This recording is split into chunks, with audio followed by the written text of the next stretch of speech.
Thank you. Thank you, Houston. Thank you, Bill, for bringing me here, because I did a similar thing in Philadelphia, a conversation in a Camp Marmalade festival kind of thing for his show there. And so I like that I'm nested within Cary Leibowitz. You know, that I mean, wherever it's a Trojan horse, perhaps that I'm in there, or a virus or something. But I'm a parasite, frankly, a leech. I'm stuck. But it's funny because I like being this sort of having this annex relationship to Cary Leibowitz because my work is on the surface like brainier than his. His has a kind of faux naivete, and I have a faux braininess. But I think our cultural origins are frankly identical, and that we're both doing Borscht Belt in our own way. It's actually true. So I'm going to devote the first half or so of the reading to this new book, Camp Marmalade. It's volume 2 of a projected trilogy, a trance trilogy, of which the first volume was the Pink Trance Notebooks. And I call it, trance is also kind of a joke in a way because I'm not a shaman and I'm not literally in a trance. But I tried in the composition of these books to let my mind wander in a more untethered fashion than I ever have before, and to literally fall asleep in a sense while writing. Not unlike what Jung thought of, I think, as active imagination, or what Cy Twombly up the street was up to. I mean, just a state of, we all know these states. I cultivated it more methodically in the composition of these books. The Pink Trance Notebooks consists of my notebooks kept in these states from the year 2013. And this book, Camp Marmalade, are my notebooks from 2014. So it's an oblique diary, but the autobiographical elements are splayed, disguised, cut up, reassembled. In a very beautiful blurb that Maggie Nelson wrote for this book, she refers to it as a fun house of fractal interiorities. And I feel like I've really graduated from the kind of ghetto of autobiography and memoir, and like I was always the kind of retardataire fellow pushing his I into, and that the I, the pronoun I is just like never has been fashionable. It was dead a long time ago. But, I think my I, like Cary Leibowitz, is to say the least ironized and mediated and duplicated and attached to the wrong objects. The way that Kay Ballard, the name Kay Ballard, is fastened to an illustration that has nothing to do with Kay Ballard. I think, but I'm fastened in the same way to the part objects that populate Camp Marmalade. So as I think that you will experience this, I imagine, as a torrent of unglossed proper nouns. And I invite you to experience that deluge as titillation and not terror. Every night, Josephine. Okay, so I'm going to start by reading one of the dossiers in Camp Marmalade, subtitled "For Whom the Bra Tolls," number 37. The book is divided into these little haiku-like nuggets of 3 or 4 line stanzas, each a separable syntactic unit, none punctuated and separated from its neighbors by a crafty horizontal line. For whom the bra tolls. Opted for no grilled cheese despite overwhelming cuteness of grilled cheese purveyor. Tattooed fireman without peripheral vision is leaving. Doesn't turn around or express the slightest awareness of other, less cute human beings. Artist named Marnie Clinton, combo of Tippy and Hillary, tray political and victim, hands like little Richards. Alessandro Scarlatti teabagged Jenny Craig of Diet fame, or vice versa. Jenny Craig teabagged Alessandro Scarlatti. Visualize it, if you will. Tried to find a church, no church open. Tried to step into the Judson. Homeless guy sleeping in sacerdotal doorway. My protractor compass has a hole in its door. Why do I dream frequently of Joyce Carol Oates? What writer do you frequently dream about?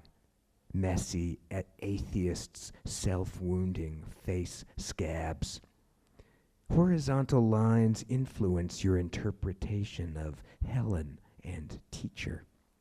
For an hour, steep in your masculine aura, the most intoxicating cloud in town. She says, he has a beautiful mind. No, he has a beautiful cock. His mind is a wasteland of abstractions. How did he end up a practicing Catholic, preoccupied with incarnation, if indeed he is Jewish? I become German at these moments, or at least convinced of my Germanness. Don't wait around for favors or judge the utterance while it's happening. However sere the field the sentence grows upon. Sean Connery, pinch hitting for Noah, heard chanteuse Clementine Abriaction. On her fireplace, Clementine Abriaction hung a stocking. It said Christmas thugs, which I misread as Christmas hugs. Coleridge, beard, marginalia, heavy petting, sang tickle, tickle, teat to brother, tickling him or encouraging him to tickle my smooth body. For whom the bra tolls, seeking the divinatory bra, running across Hades or Sahara in search of Chinatown water, my sister, my daughter. The Israeli said goodbye to M, but not to me. Explore through flattery his stomach and biceps. Say, your body has improved, and find the secret of its improvement. Let fingers go beneath shirt in subtle cyber warfare. Torture today revealed by CIA. Salary increase for waterboarding. Knees apart because father died when son was 7. How did Block Kid Dougie's dad die? Heart attack? Suicide? Wally killed himself. Maybe more than one suicide on our street. Why did I think ours was the only unhappy family? Jane Freilicher died. Revolutionary landscapes. She might have understood my island predilection. The grimy circuit language makes in body, round trip from mouth to mouth. The foiled voices foul, agon, a gone foal. And now, another one of these little ditties. This one is called Tight Ultramarine Fealty to Wimp Identity. Just utterly Cary Leibowitz. You have to make your fealty to wimp identity very tight because no one else is going to have it. I mean, it's a moral obligation actually to cling to an identity that doesn't even qualify as an identity. Number 14, tight ultramarine fealty to wimp identity. Sitting at counter, I ate smoky avocado wrap while watching lurching man nearly faint, trying to rest his lanky, strung-out body on U.S. postal worker.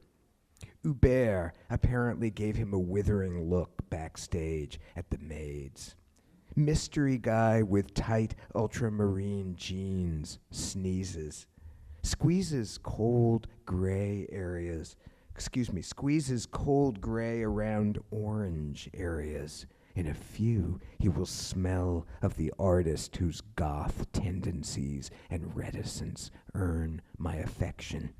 Why always goldenrod or golden hair, as in Ceylon's Totus Fuga?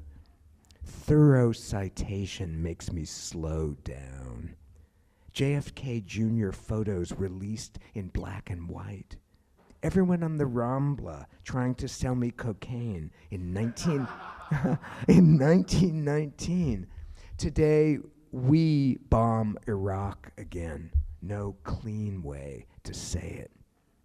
Hand-washing protocol of Agnes Moorehead in Magnificent Obsession.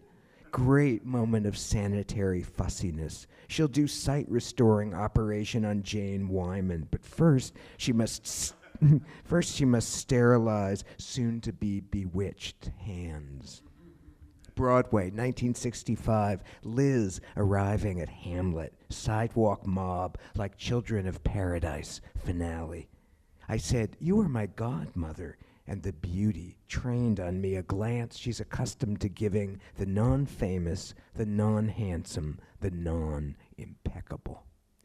I mimic a buzzard's metronomic tact. "This is she," said the girl who refused me on the phone. In class, her slip showed beneath dress hem. Search for sexual maturity in girls governed me. Something Dalton Trumbo about this procedure, sir, whose resonance will go unwept. Dangerous when a crush is reciprocated. Some reciprocated crushes turn into open warfare. Notice the hole through which the status pours. Butcher thinks I'm a good cook because I ask for pork tenderloin, taking a whiz on batik never tucked into morgue couch. But my fealty extends to wimp identity. We smell like a rutting ox, if oxen rut, a stranded abstraction, appreciating the messy Giacometti because its design is unpredictable and unparaphrasable. Brought to pedagogical symposia on Saturday mornings to prove that little boy trumpeters could improvise. Tell a story on your trumpet. Watching Follies for the urge to omit plot. The story of Joan Crawford's Pepsi phase, intersecting with Big Knife Ida Lupino Orgasmatron. The son loves to be confused with the husband, very Irving Goffman, very Partridge Family. In the style of Comme des Garçons Tristan, I never recovered from my gay husband dumping me, meteoric in cafe astride the coon's agon. Don't you dare begin to grunt, a steady state of grunting that passes for intellection. Unforgivable to ignore or organize Andrew Lang read fairy fugues. He fugues for a fairy living, like Wilde's wife. Or Freud's fantasy of impregnated Leonardo. Witches, their souls are rum, the commute of random witch souls. Ah, she suicides monthly to break duration. Lupino directs Hitchhiker and clones Johnny Weissmuller, straight guy, Ironside, Child Bloom. Repeated unconscious asters etched, like Cahin, Claude Cahin, or Halevi Juive, reprieved from exegesis, or language forming texture, not explication, gay arm dimple, magnolia chalice blossoms seen blurred. One more of these. Let's see. Okay, this one is number 33. This is Why All Musicians Must Be Lonely. So honestly, I want to say nothing here is made up. It all was the indexicality of it. Like when a photograph has indexicality, it's a picture of Marlon Brando. That meant that Marlon Brando was really there. Similarly, if I said astride the Coon's Agon, I really wrote that in my notebook in the year 2014, and I didn't go searching for the phrase because I wanted to make a point. It came to me, and I greeted its arrival. And then there's the second, third, fourth, fifth stage of assemblage and decision-making, where I say, I keep that here because of this reason. Either because it attracts my ear, it fits into a thread, but everything here is true, which is a different way of speaking the name of truth, I think, from the truth of, I was born in San Jose, California, and I'm poignant. I've done that, and I am. I was born in San Jose, California, and I am so poignant. But this is number 33, Why All Musicians Must Be Lonely. Elizabeth Bishop lived in reach of Key West graveyard. Yes, V would let me worship his ass in stirrups if I could stage it without revealing my pallor. Mistral, the poet, and Mistral, the wind. Room devoted to mother arms, terror and value. Half dead, we claim likeness to full life. After Elsa Lasker Schuler was beaten up, she emigrated to Palestine, buried on Mount of Olives. Defined and harnessed by my mouth's ugliness, as seen in college by Carolyn Kennedy's hypothesized gaze. Anna Moffo's audition for Sound of Music. 1963, heard today for the first time, plus Austerlitz harpsichord-accompanied schlocky theme song, like Morton Feldman tickled in dark, silent room. Mother's tuna sandwich in Stickney's darkness where pie racks shone, bathroom corridors, Lucky Strike, and Pall Mall machines. Sitting in Miltonic lavatory for solitude and ease, Felix Culpa tea room. Wish I'd doubled glory hole usage, pre-AIDS varieties of religious jouissance. Was mother's friend Margie my art savior? Nut-faced Margie with mother after Macy's excursion, examining purchases laid out on master bed. Living room bridge mix with neighbor Gladys. Dread of night, dread of not night, Kafka said. Weight of drinking and weight of years of not drinking, Elizabeth Hardwick said. Father Xerox's Keats Ode on Christmas as excuse to exit house and use payphone to call mistress. Papa didn't watch Marriage Italian Style, but I did. And now I write rather than chat about normality's intersections with Simone de Beauvoir. Please read Arendt's totalitarianism alongside Trockel's poems to discern why villagers are doxa, or crowd consciousness. L.A. Frankfurt School remake, Schoenberg's How One Becomes Lonely. Breakfast roll in Adorno's mouth as he asks about global warming. Tap dancer Bunny Briggs died. Mark Strand died Monday, 2 weeks ago. Saw him walk feebly down hall. Didn't say hello. Never again a chance to say hello to Mark Strand. Mother on a hunger strike. Preparing fruit sauce to accompany cup custards. Eve in dream said, I have problems. Bathroom stall not completely closed in Hölderlin Tower, pale, next to law school. He is too skinny now. Skinniness removes abjection. Maybe devote December to sexual hypomania? For what purpose? To prove death's distance? Paralyze death's wish to claim me prematurely? Moffo agreed to be part of documentary. I'd meet her for the first time, and Henry would film the encounter. She died, and the meeting never happened. Before speech failed her, Eve praised me in dream. Long, awkward silence, and then 3 last words.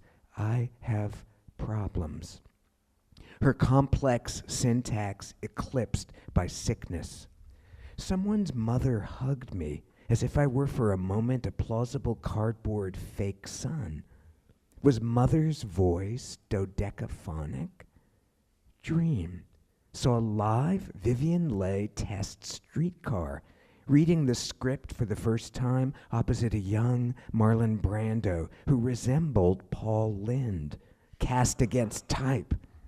I tried to tell Vivian how sublime her Blanche was going to be, impossible to communicate her future magnificence. Looked at the backs of her calves, connected to drowning in dark green water, Back Bay, my advocacy of Hardwick's velvet prose. May Rooker says a writer must read for at least 10 hours a day. Photos of May Rooker, hermit, surrounded by stacks of books. Guibert's diary of going blind. Oates's Them hardcover, Vanguard Press, as Nirvana Mana eruption, like D.H. Lawrence's The Fox leading to death scene. At market, at first I ignored bok choy, then decided to buy it. No one else was paying attention to bok choy. Okay, break from Camp Marmalade. Thank you.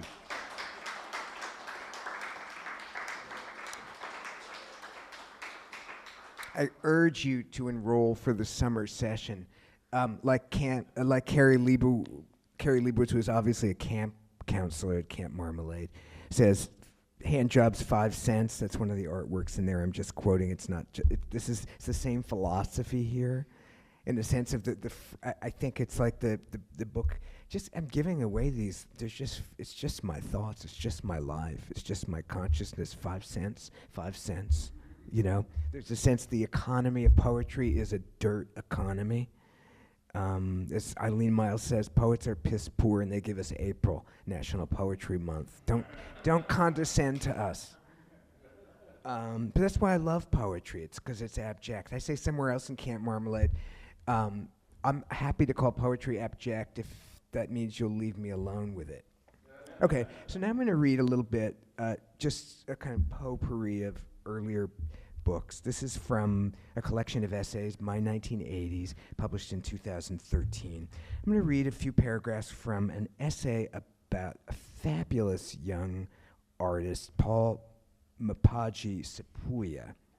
And it's an essay I wrote about him quite some time ago. I discovered his work very early, along with a lot of other queer cognoscenti, I think. It was just his work was so great and hot, and there it was, and it was cheap. It was heaven. So here's an essay I wrote for him at the beginning of his career, 2012. It's called Eric Stubble. I'm just going to read a few paragraphs.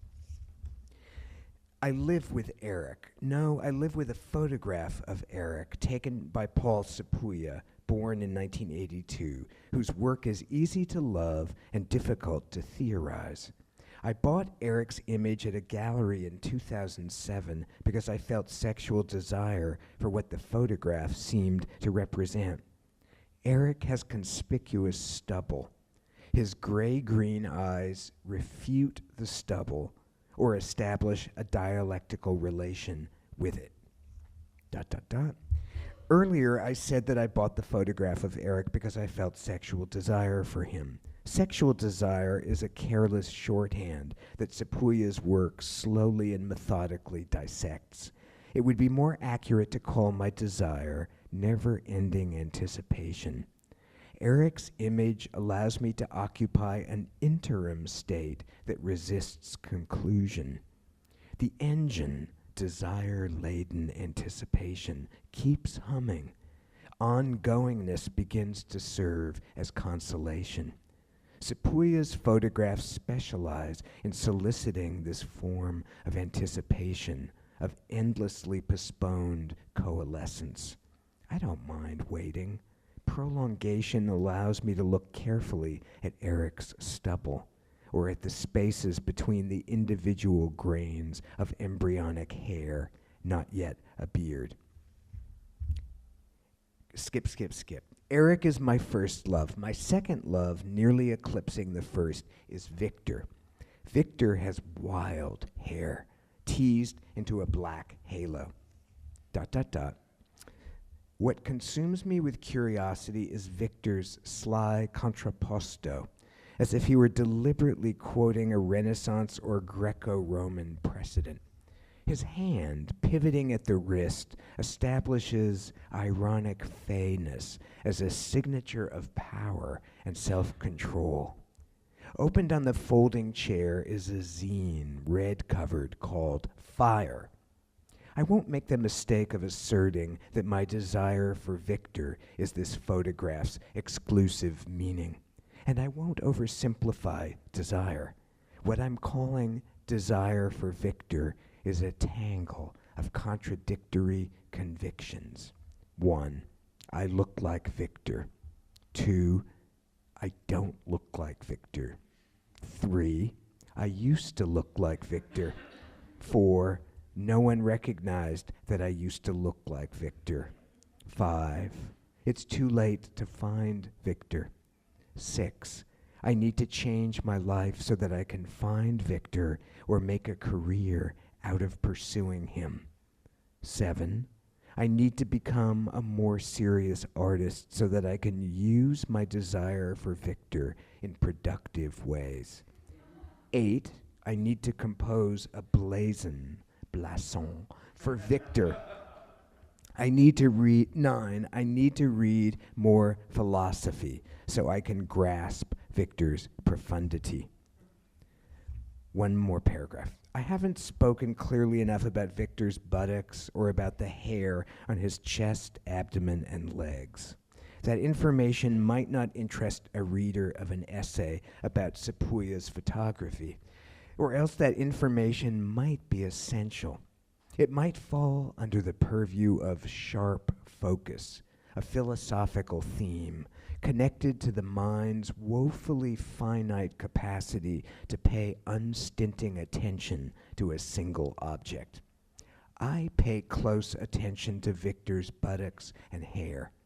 I'd like to use Sepuya's photographs of Victor and my relation to them to argue for a contemplative practice of concentrating on details, radiant or unshining, that we must never take at face value, but must plunge into decoding, even if the process of decipherment isolates us from consensual, commonsensical idioms. Okay, well, we may go back to my 1980s. We're going to just read a couple of paragraphs. This was for Bill. Bill might not get why it's for Bill, but it is for Bill. Okay, what?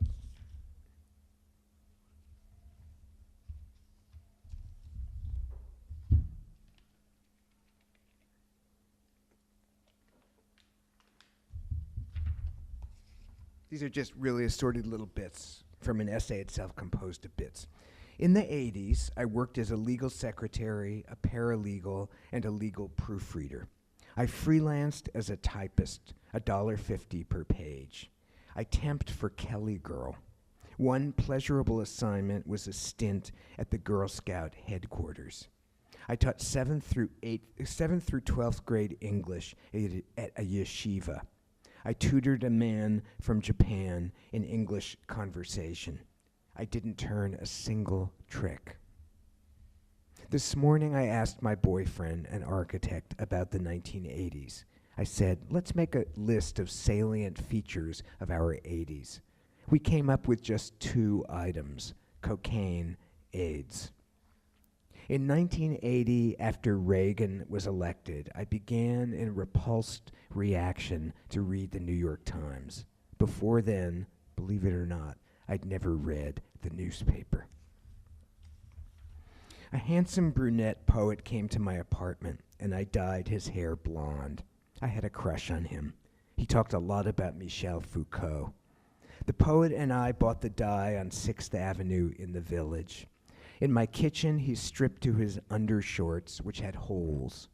His nipples were large and erect, impressive. I'd never seen such ready-to-go nipples. He leaned over the kitchen sink. I washed his hair and applied the dye. I kept on my undershirt during the session. I wasn't proud of my body, though in retrospect, I respect its scrawniness. I continued to read Foucault throughout the 80s. Foucault never deeply moved me. I switched to Maurice Blanchot in the late 90s.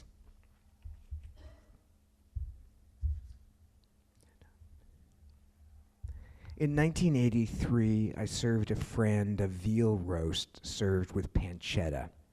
We agreed that the roast tasted like human baby. We blamed the pancetta. Sometime in the mid-'80s, I stopped swallowing cum. I don't miss its taste. Despite my best efforts, I existed in history, not as agent, but as frightened, introspective observer. I began to fine-tune my sentences, a fastidiousness I learned from Marianne Moore's prose.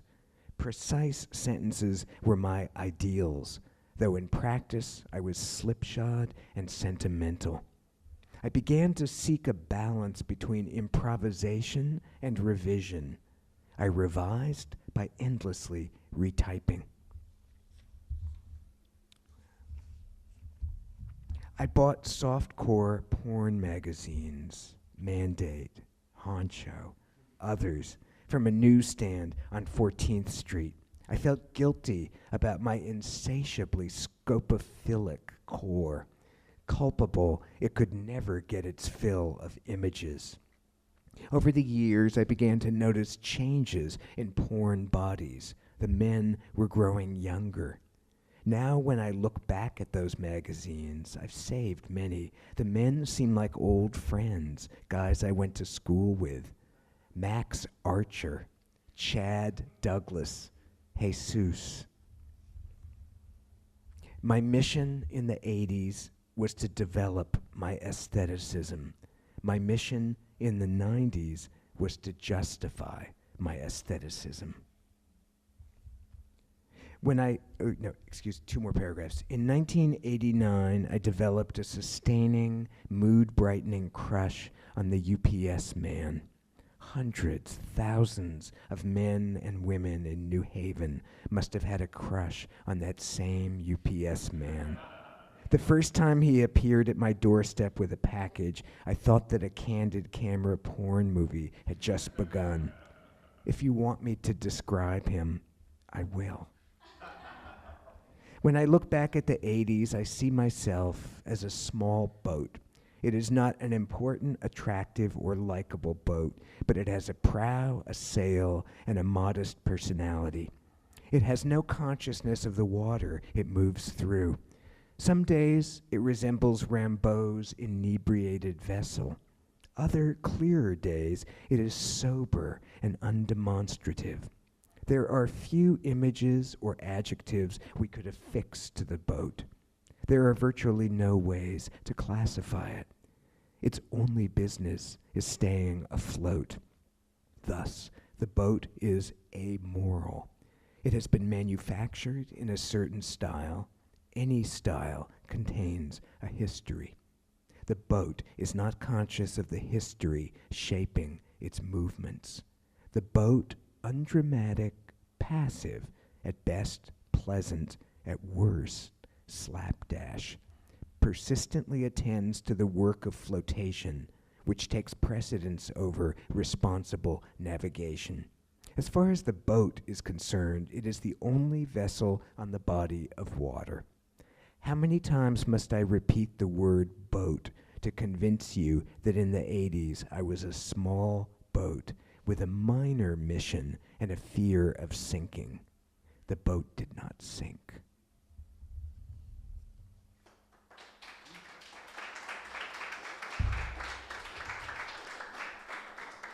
I love applause. I just really do. Okay, the book, a recent book, it's called Notes on Glaze, 18 Photographic Investigations, and it's 18 essays on vernacular, unsigned, found photographs that were given to me by the editors of Cabinet magazine, and I wrote a 1,000-word essay about each of these images as a column in Cabinet magazine for about 4 years, and they're collected here in this book. And so I'm going to read you just a few paragraphs about one of the pictures, which is, you won't see the picture, but here it is.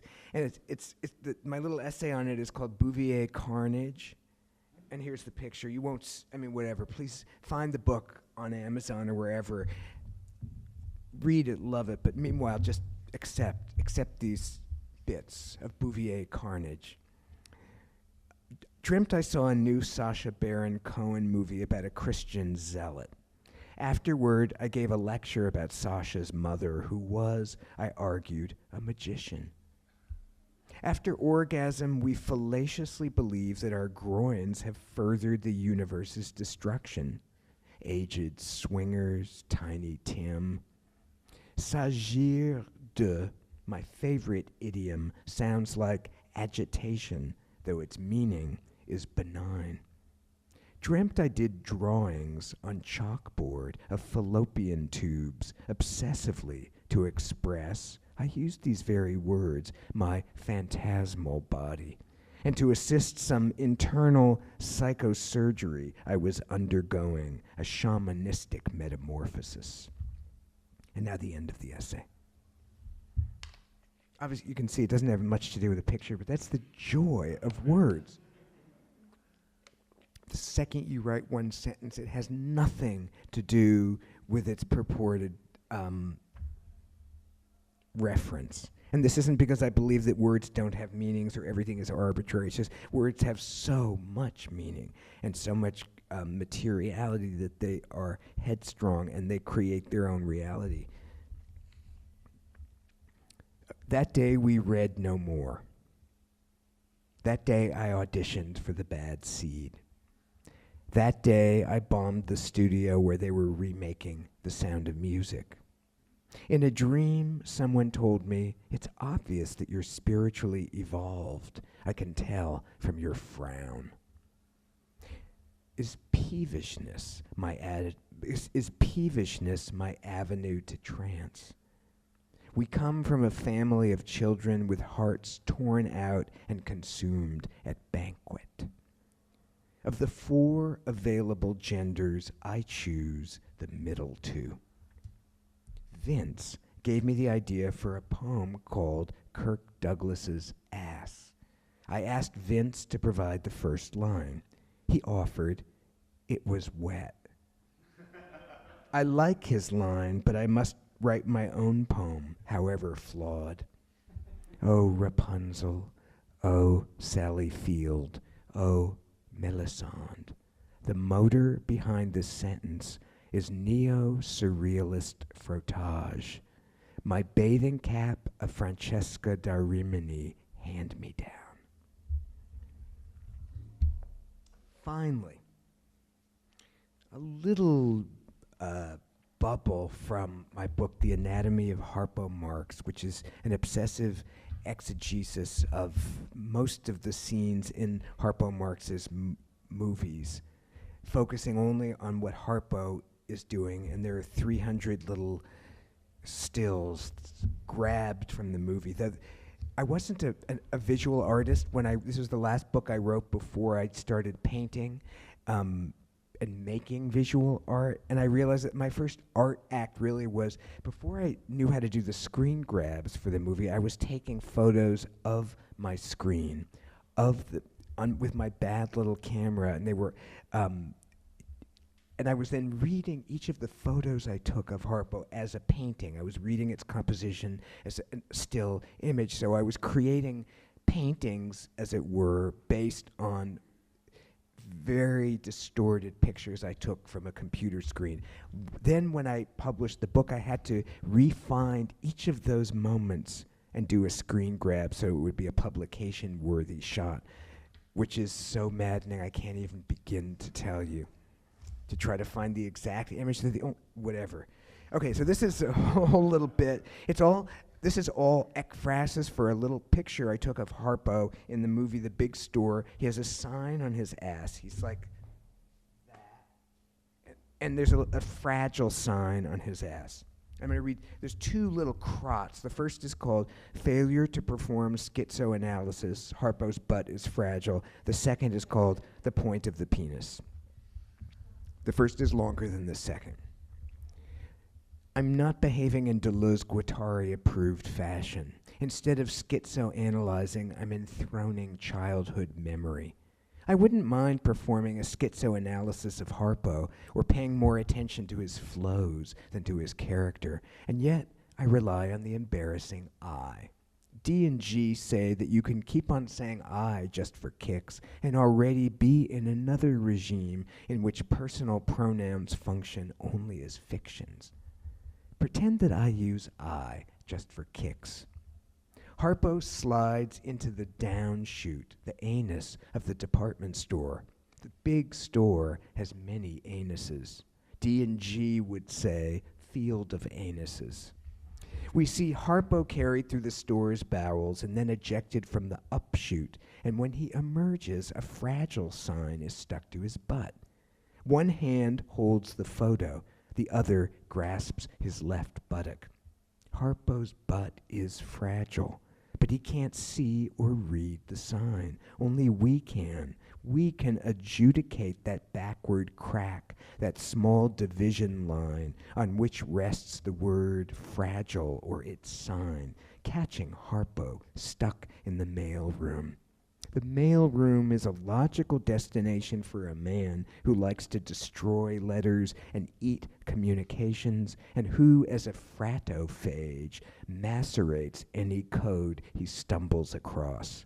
Fragile are the upshoot and the downshoot of Harpo's shame tunnel, his kicked rear, his backstory, what he can't acknowledge or understand. Think of Cary Leibowitz's pants, the kick-me pants. How brothers treat each other, Cain, Abel, are themes the Marxes bring home. Brothers protect, ignore, abuse, silence, eat, hug, and humiliate each other. Brothers compete. Brothers notice each other's sexualities. Harpo's silence articulates these undercover themes. Am I stammering? Incremental poetics involves never finishing a point, never knowing my destination, rushing through culture's big store on sissy white roller skates without a stunt double, and enjoying generalized chromaticism. Every moment is an occasion to wave, point, bump, or stop under the auspices of failing to speak properly. Why make such a big deal out of the proper, the point of the penis? It seems urgent to mention a pointy penis I illicitly touched. It belonged to an Irish fellow, a baseball fan with Byzantine eyes. His penis came to a proper point, the organ wide in the middle, tapered at its tip. The Marx brothers manage plural penises. Confusion ensues when the phallus is not one, but 2, 3, or 4. In Harpo's world, the penis is no longer a lone marker. It has become a multiple choice item. Sudden auditory hallucination. I hear Donna Summer sing, "Last Dance, Last Chance." The fear that a detail doesn't belong in this book inspires me to insist that everything belongs. What's the point of a book if it can't include scraps? Isn't inclusiveness the point of the big store? a warehouse of points, some insufficiently pointed. Thank you. I'll take questions. Thank you. Thank you, Michael. Thank you, Bill.